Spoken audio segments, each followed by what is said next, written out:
আজকে তো খুবই বিপদের মধ্যে পড়ে গেছি। এটা হলো রাজকীয় হটপট খাবার। এই যে এখান থেকে মাংস নিয়ে এখানে হচ্ছে মিট রাখা আছে, এটা হচ্ছে বিফ মিট হালাল।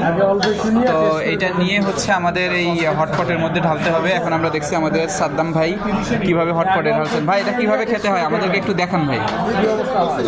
এটা হচ্ছে যে আমাদের মাহবুব ভাই কিন্তু পারফেক্টলি অপারেট করতেছেন। কিভাবে খেতে আজকে যথেষ্ট বিপদের মধ্যে পড়ে গেছি আমরা।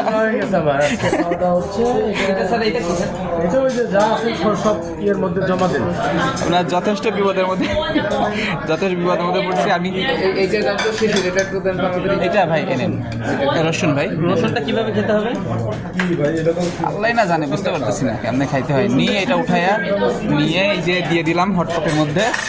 এরপর এটা অটোমেটিক রান্না হবে, তারপরে 2 মিনিট পরে খাওয়া যাবে, আল্লাহ জানে।